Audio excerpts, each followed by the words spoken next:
Good afternoon, everyone. It is such an honor to be in front of you today and spend some time with you. I cannot tell you how much I've been looking forward to this for the last few months, and I've been praying for you guys and just preparing, and this is just a special time. But this morning, as I was going to pick up chicken biscuits for this event, I was driving and I had my GPS on, and you're trying to pay attention, not look at it too much, but be safe. And all of a sudden, I see at the top of my screen the verse of the day pop up. And so I look at my screen, trying to drive, and I'm like, did that just say fear not? I'm not sure. Like, okay, I got it. When I get to a safe place, I got to stop and pull up the verse. Because if it says fear not, I'm just like, oh my goodness, God is so big. So I get to the stoplight, and I pull up the verse, and it is Isaiah 41:10. Fear not, for I am with you. And that just revealed to me that each one of you girls is meant to be here today. Each one of you was picked to be here in this moment, to be in community. And I just got chills this morning. I'm like, oh my goodness, this is just incredible. I just can't wait to spend some time with you. And just looking out, you may not believe me, but middle school and high school was my favorite time. I loved being in middle school and high school and being a swimmer and being with my friends at church and school, and it was just some of my best memories.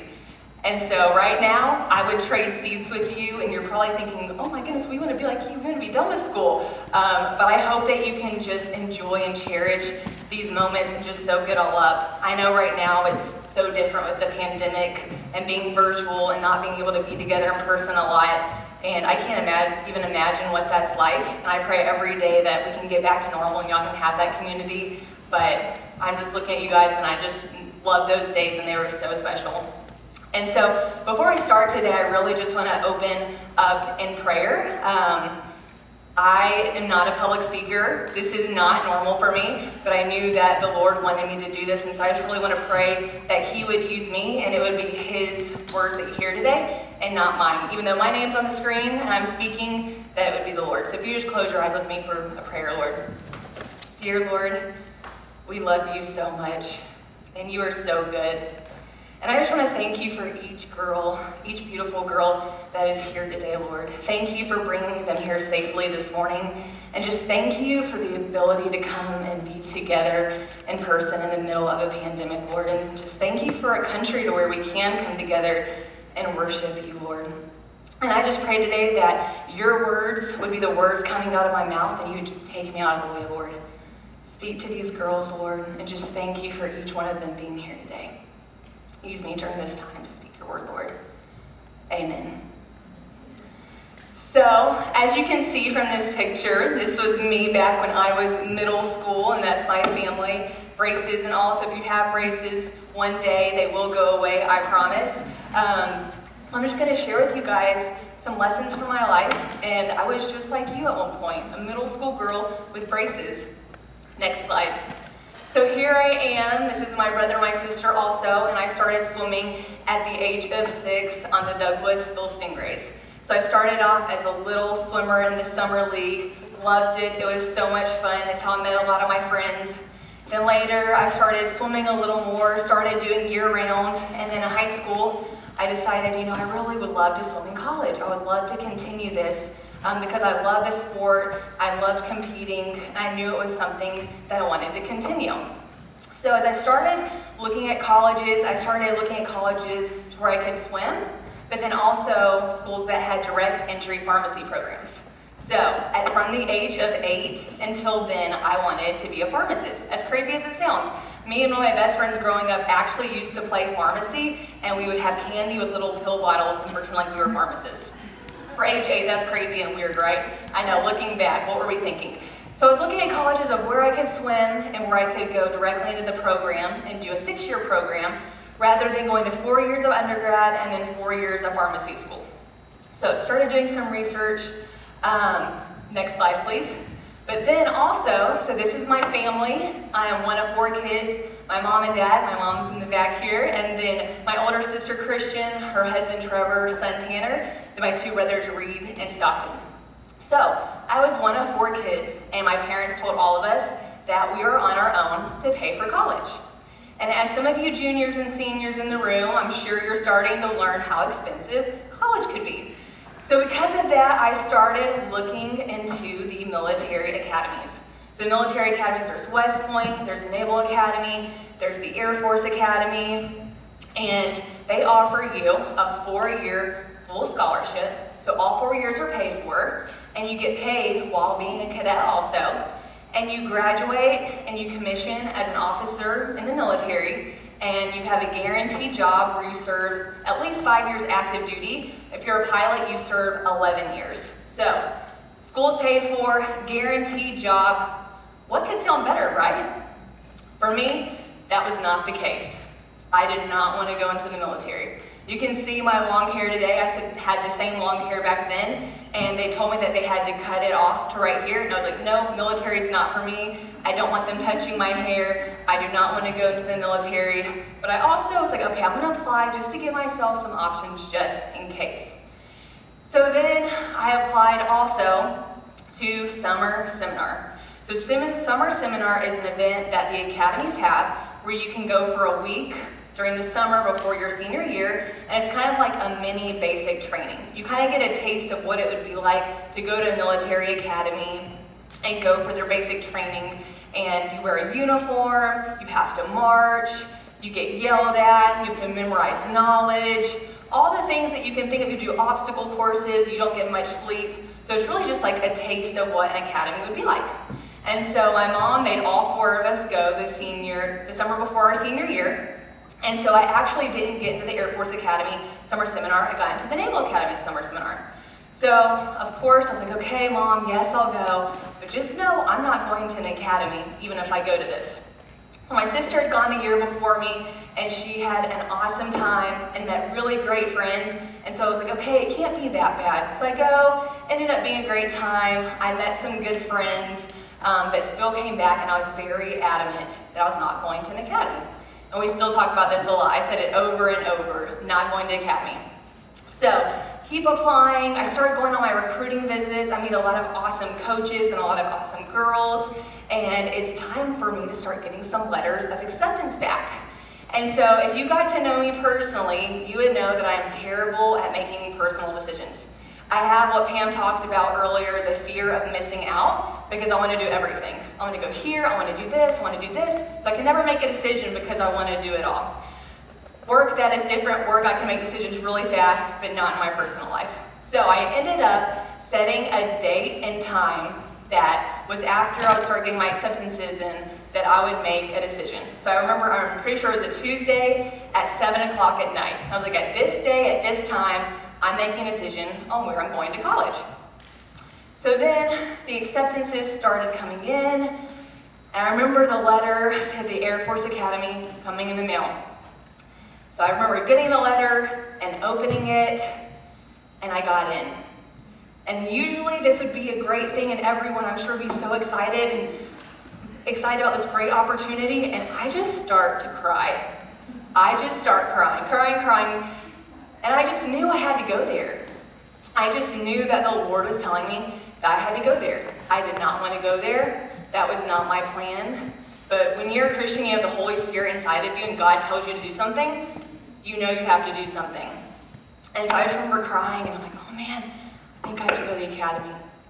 So then my day and time comes. Tuesday, it was at 7 o'clock. I was in line at the varsity. Any varsity fans here? Chili dog, onion rings?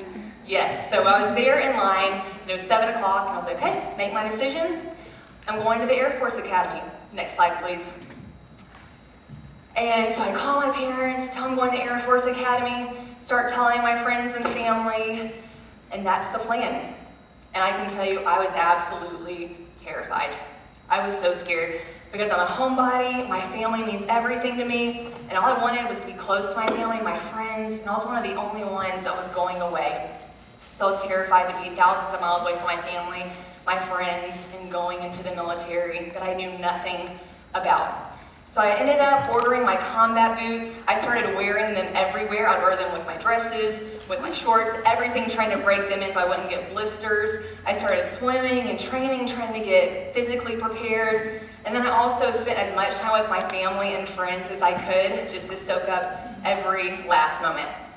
So now we're in June of 2009, a few days after my 18th birthday, and it is time to go out to Colorado for basic training. So my mom and I pack up and we get on the plane, and my mom and I are super close. We have the same name. She's always been my best friend. We get out to Colorado and I tell her the day before, I was like, from today until after basic training, which is 6 weeks, I am not gonna cry. From now until then, I'm not gonna let myself cry, because I knew if I started thinking about my family or my friends or missing home and started crying, there's a good chance that I wouldn't have stayed. So from that moment until the end, I told myself, no crying. So the next day, she puts me on the bus, and I go to 6 weeks of basic training. So 6 weeks of basic training. So the first 3 weeks are up on the hill. This is called the hill. And then the next 3 weeks, we're down in Jack's Valley. So you're living in a tent in the woods, kind of camping out, quote unquote. And so basic training, all your personal freedom is taken away. You can't have a watch, you can't have a phone, you have someone telling you when you can go to sleep, when you can wake up, where you can walk, where you can look, when you can go to the bathroom. It was the craziest thing. You have all control taken away from you. And it starts to mess with you emotionally, mentally, and physically, because we're used to making our own decisions. If I want to go to the bathroom, I can just go to the bathroom. No, if I want to go to the bathroom, I got to get my roommate. We have to walk on the right side of the hallway. We have to greet by name every person we pass, go into the bathroom, and do the same thing to come back. So you can imagine it was a tense environment.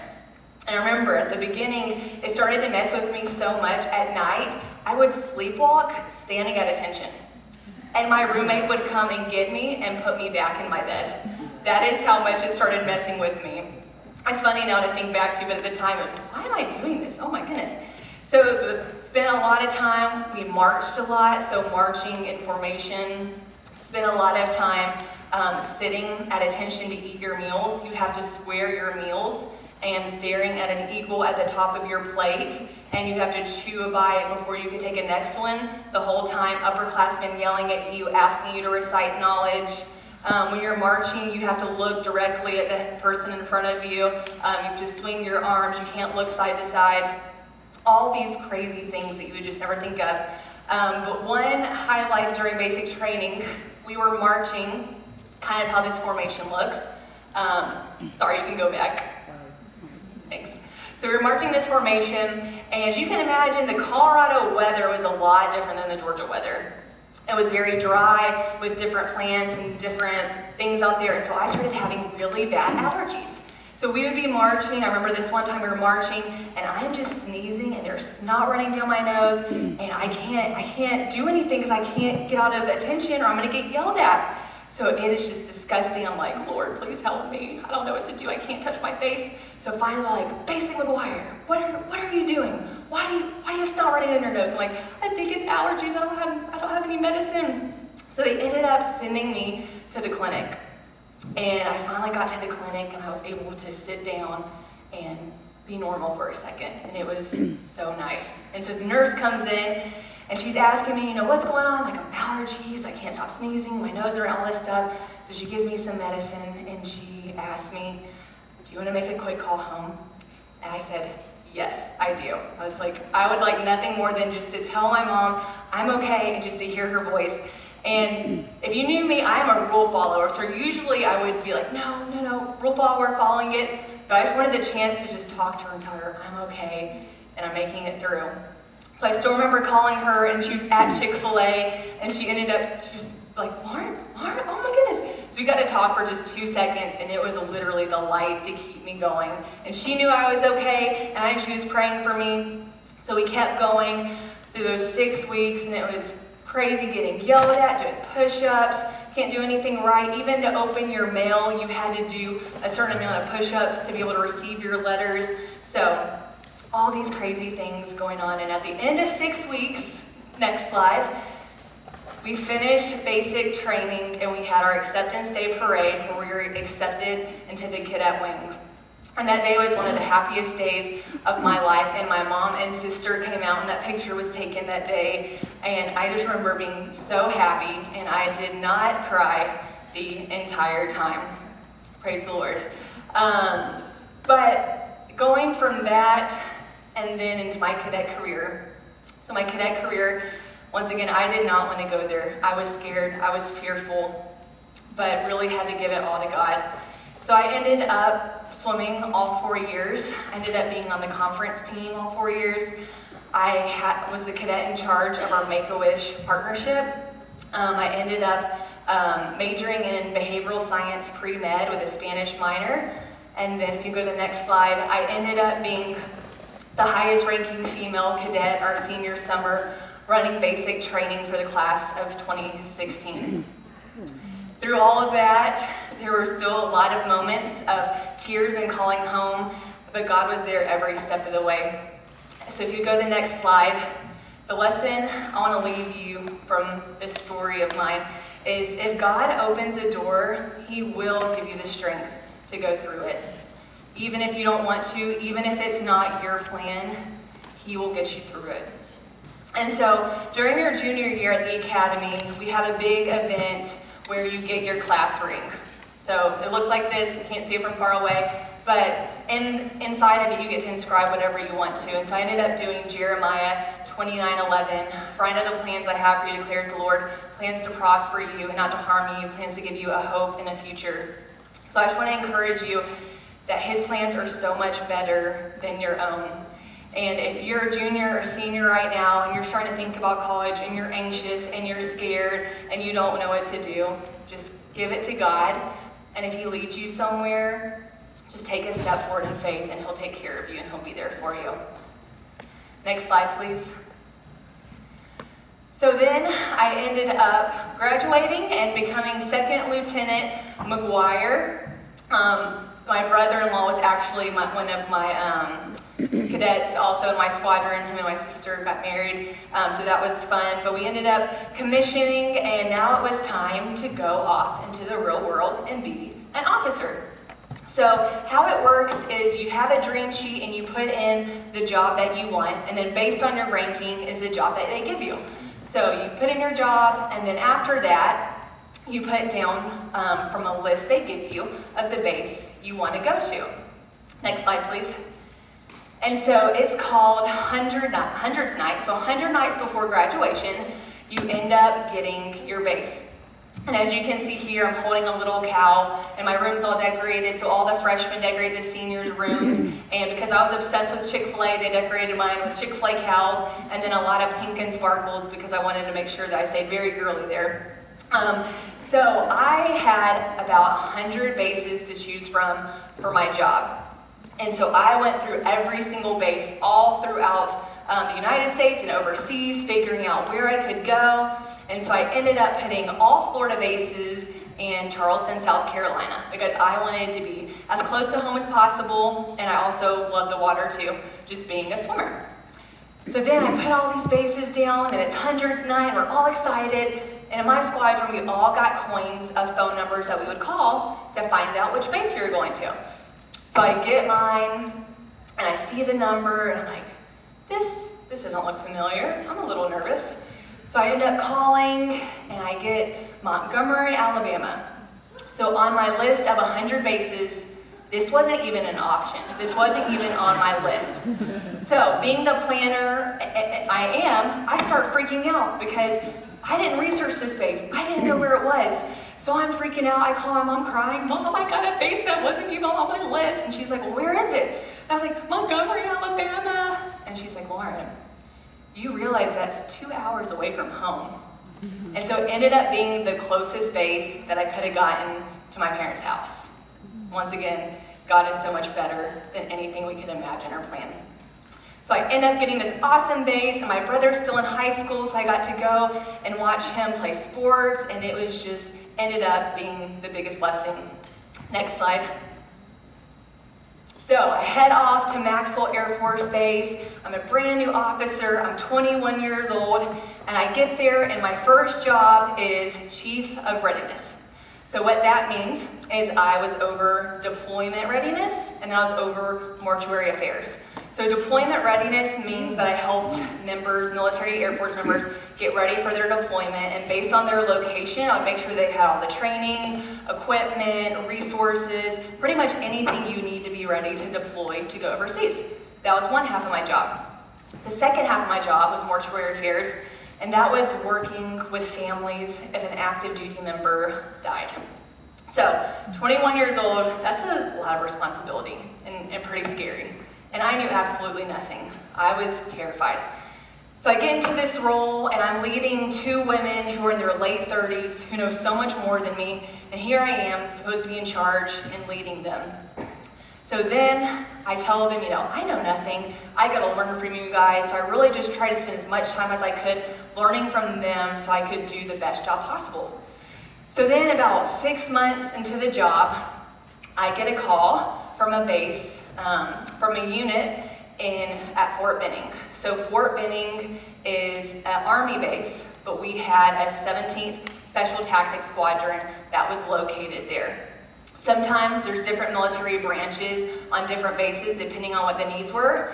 And this was a very specialized special forces unit. So if you think of all the movies with the Navy SEALs and they go kill all the bad guys, like that's the kind of unit that they were. They do some really crazy things and kill some really bad guys. So really important to our Air Force mission. So we get a call from them, and in order to do the job that they do overseas, they have to do a lot of training within the United States.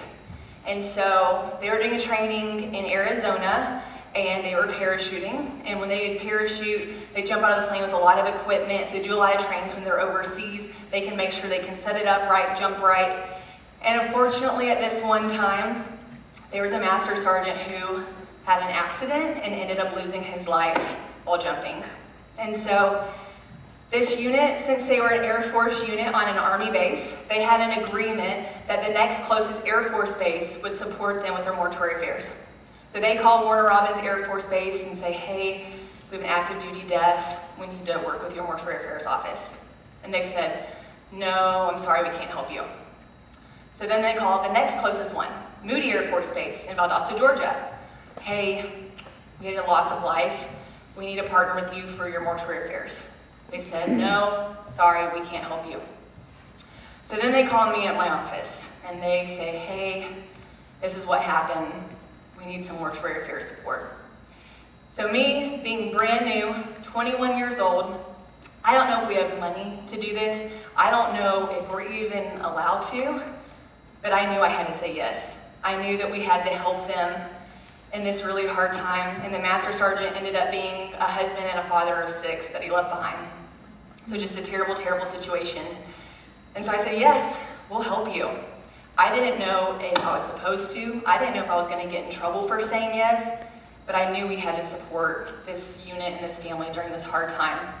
So then my 2 girls, they get in their car and they drove off to Fort Benning, and I stayed behind because I needed to back up this decision that I made and explain to my leadership why we were doing what we were doing, especially if there ended up being pushback on it, whether there wasn't money or was completely out of line. So I stayed back to explain myself. So they ended up going to Fort Benning. They met with the family. They got everything taken care of for the funeral with the unit, and my leadership ended up being in full support. If you go to the next slide, please. So this is the commander and the first sergeant of the 17th Special Tactics Unit. So commander is the one that's in charge of the entire unit, and then the first sergeant is really the one that makes sure that everyone's kind of taking care of morale, welfare, if they're getting ready to deploy, taking care of the families at home. And so they drove all the way from Fort Benning to Montgomery, Alabama, just to thank us for saying yes when others wouldn't. And I still have a coin that they gave me today. So in the military, when you give a coin or receive a coin, it's a show of appreciation or gratitude. And so this is still one of my most prized coins. It was just a really special moment. Next slide, please. So the lesson I want to leave you with from this story is just because you are young, God can still use you. So whether you're in middle school, 6th, 7th, 8th, 9th, 10th, 11th, 12th grade, God can still use you. Whether that's on your sports team to encourage others when you're at an event, whether you're swimming, playing basketball, soccer, to be that encouragement and that leader, or maybe it's in the lunchroom where you see a girl or guy sitting by themselves and you go and sit with them, or you invite them to sit with you and your friends. So whatever that opportunity looks like, it can look different for each of you. God can still use you. If you even think about Mary, Mary was a teenager when she had Jesus. our Lord and Savior. And God used her in such a big way. So the verse I want to leave you with is 1 Timothy 4:12. Don't let anyone look down on you because you are young, but set an example for the believers in speech and conduct and love and faith and in purity. So whenever that next opportunity comes up and maybe you think, I'm not smart enough, I'm not good enough, I'm not extroverted enough, God can still use you. Just say yes. Next slide, please. So I ended up having 2 more roles in Montgomery, Alabama, and it ended up being an awesome 3 years, and I'm so grateful for the time that I had here. And this is a picture of me with my small group girls. I had the best friendships, an awesome church, and it was just a special time. But in the military, they tell you when to move, and then you have to move. And so for me, once again, being a homebody and my family being super important to me, I wanted to be as close to them as possible. So I volunteered for a job, and they ended up giving me back my base choices. I could go to Germany, Hawaii, Japan, Alaska, Augusta, Georgia. A couple others, but these are the important ones. And so I thought, oh yes, I get to go to Augusta, Georgia. I get to be back close to my family. This is awesome, right down the road. And so I start telling my family, I'm putting on Augusta, Georgia. I'm going to be right up the road. And everyone's like, okay, except my brother Reed. My brother Reed, who is actually in the Air Force now, he's over in Turkey right now at the time.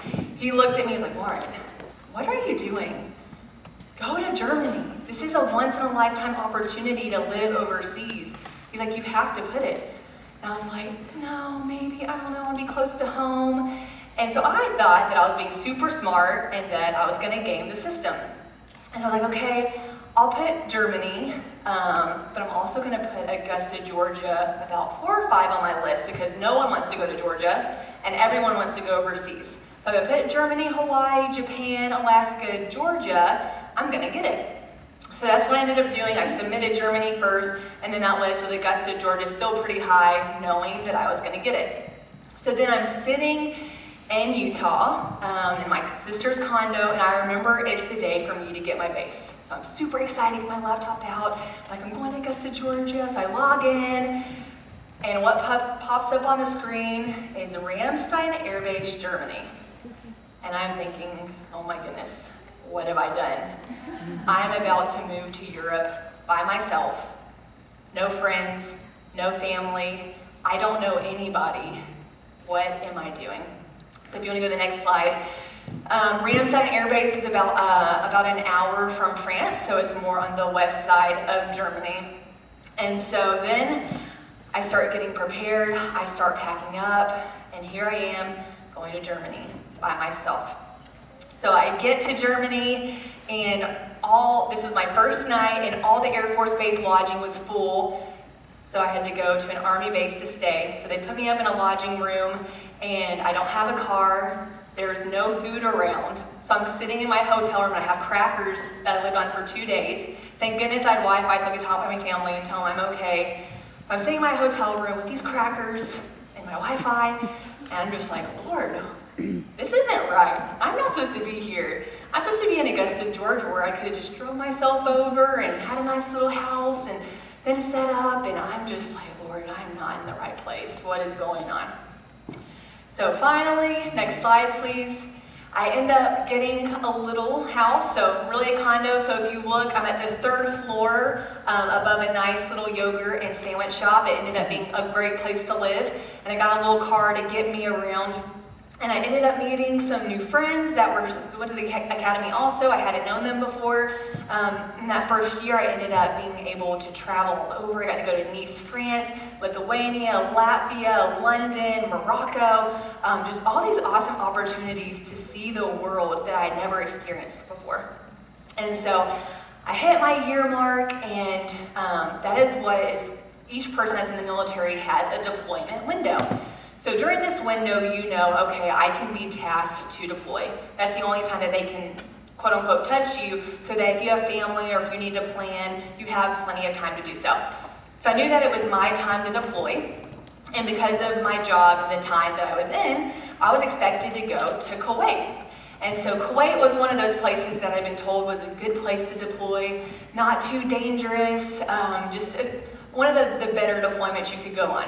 So it comes my time, I'm expecting to go to Kuwait, and you get an email with your deployment tasking. And when you receive that tasking, you have a certain amount of time to sign it and send it back saying that you've acknowledged that you've been tasked to deploy and that you are good to go. And so I get my deployment tasking. If you go to the next slide, please. And I see on it that it says the 435th Air Expeditionary Wing. So in my mind, I'm thinking, that's not Kuwait. Where is this place? I was very confused because once again, I thought I had it all planned out. So I go and start doing some research, and the 435th Air Expeditionary Wing supports Air Forces Africa. So my mind starts going, why do we even have troops in Africa? What is our Air Force doing in Africa? I didn't even know we were there. So I start researching, and I found out that I would be supporting 6 bases throughout Africa, 2 in Niger, 1 in Tunisia, 2 in Djibouti, and 1 in Kenya. So my brain starts going, I'm like, how am I going to get to these places? I have to hop in between. Oh man, this is stressful. This is a lot. This was not what I was expecting. And then if you want to go to the next slide, I also found out that most of our bases in Africa were deemed bare bases.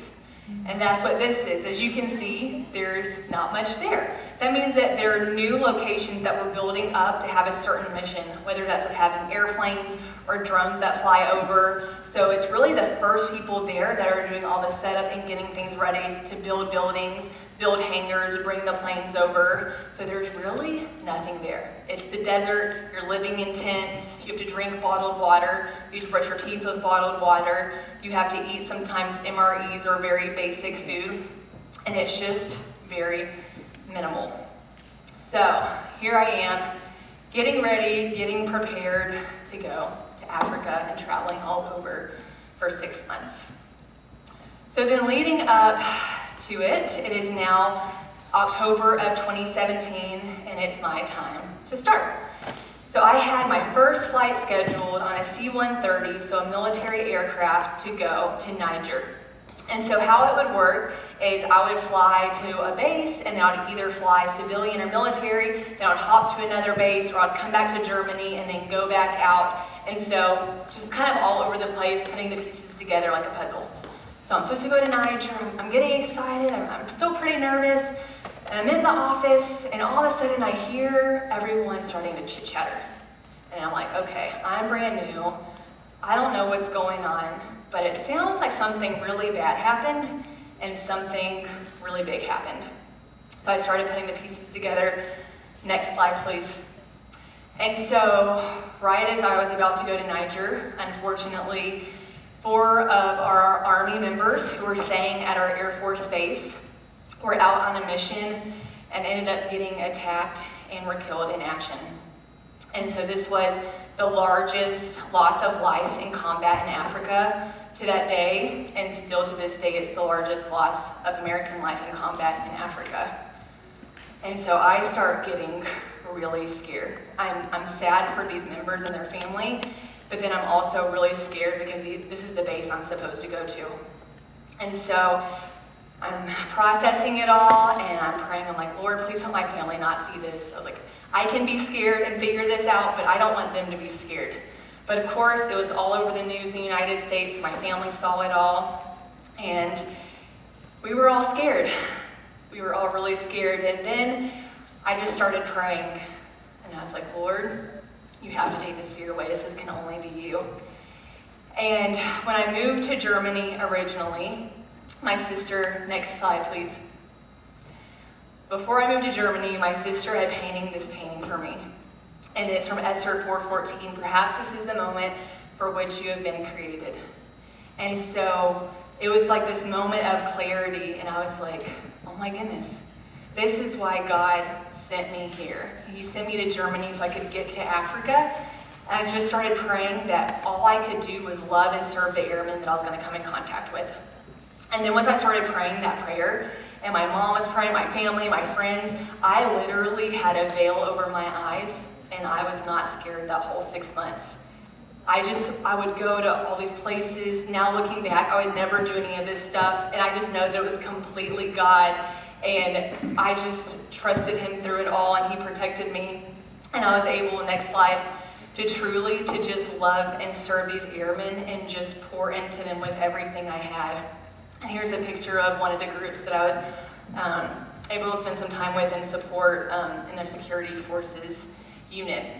And so I could tell you story after story from my time in Africa, and it was one of the most incredible experiences. But one story, I was at one of our bases in Niger, and once a month the unit would go to a local orphanage. And so every month they would go spend time with the kids, take them some food, take them some gifts, and this time it was around Christmas time. And so they were going and taking Christmas gifts. And all the slots were full, but one guy ended up having to stay behind to take care of some military duties. So his spot opened up. And I was like, oh, yes, I get to go. This is so awesome. So I ended up getting to go to this orphanage. Next slide.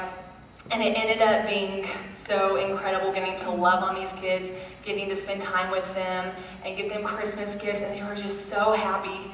And while I was there was this one little boy, and he had on a Chick-fil-A shirt. And I start freaking out. And I take a picture, and it was from a restaurant in Atlanta. And that night, I call my mom over really bad Wi-Fi. And I'm like, you're not gonna believe this. There was a little kid with a Chick-fil-A shirt on. Can you find out who this is? So she ended up finding out that it was an operator in Atlanta, Jason Bellotti, and him and his family would go there multiple times a week, and they supported this ministry. They served there, and it was just absolutely incredible. My mind was blown once again at how amazing God is. And so after COVID, I'm hoping that I can go back with him and his family to Niger to serve in the same orphanage. But once again, back to the deployment. As you can imagine, with one of the bases in Niger, I guess it's raining outside. Y'all hear that? Yeah, me too. Good old rain. And so, as you can imagine, with being at a bear base and knowing the 4 Army soldiers that had passed away and spending time with them, they ended up actually having to get those bodies back to receive them and prepare them to ship to the United States to conduct a funeral. So you can imagine the mental, emotional, and physical toll it took on these airmen to have to deal with that without any resources. There was one chaplain that would travel around like me who would hop between bases, but one chaplain isn't enough to handle and support all these people that have a lot of needs in their life. They need someone to talk to.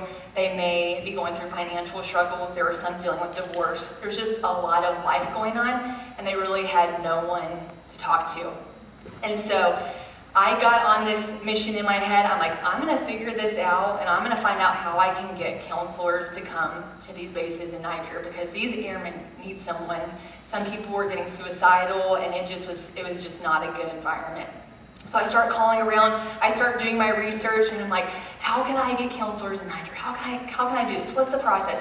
So after going in a million circles and doing research, I found out that I could put together a package and a request and submit it to the office of the Secretary of Defense. And so I'm like, okay, I'm doing it. I'm gonna figure this out. So I put together my package, and I get support from my leadership, and we send it off, and I start calling. Hey, is there any word on the package? Has it been approved? No, not yet. No, not yet. So that keeps happening. And it's the Office of the Secretary of Defense, so they have a lot going on, but I was on a mission to make this happen.